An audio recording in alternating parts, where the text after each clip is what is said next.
روزہ افطار کرانے کے لیے روزہ دار کو پیٹ بھر کر کھلانا ہی ضروری نہیں ہے،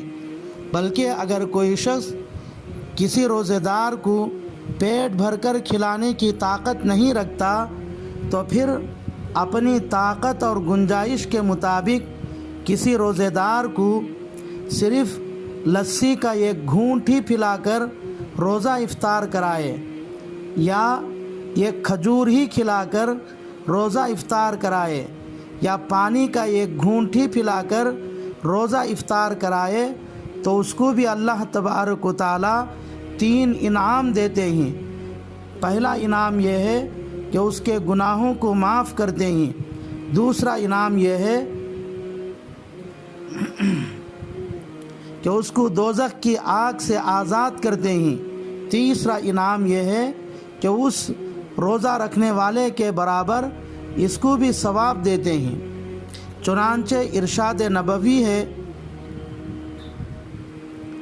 یعطی اللہ ھذا الثواب من فطر صائما علی مذقۃ لبن او تمر او شربۃ من ماء۔ اس حدیث میں غریب مسلمانوں کے لیے بھی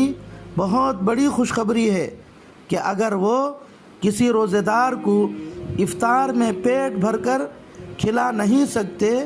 تو کوئی حرج کی بات نہیں ہے، بلکہ وہ اپنے طاقت اور گنجائش کے مطابق روزہ دار کو صرف لسی کا ایک گھونٹ ہی پلا کر روزہ افطار کرائے، یا ایک کھجور ہی کھلا کر روزہ افطار کرائے، یا پانی کا ایک گھونٹ ہی پلا کر روزہ افطار کرائے، تو اس کو بھی یہ ثواب ملتا ہے۔ البتہ کوئی مسلمان ایسا ہے کہ اس کے پاس روزہ دار کو افطار میں پیٹ بھر کر کھلانے کی طاقت اور گنجائش ہے، تو اس کا اور بھی ثواب ہے۔ وہ ثواب یہ ہے کہ افطار میں روزہ دار کو پیٹ بھر کر کھلانے والے کو کل قیامت کے دن اللہ تبارک و تعالی حوض کوثر سے پانی پلائیں گے، جس کے بعد وہ جنت میں داخل ہونے تک اس کو پیاس نہیں لگے گی۔ چنانچہ ارشاد نبوی ہے، وَمَنْ أَشْبَعَ صَائِمًا سَقَاهُ اللَّهُ مِنْ حَوْضِي شُرْبَةً لَا يَظْمَأُ حَتَّى يَدْخُلَ الْجَنَّةَ۔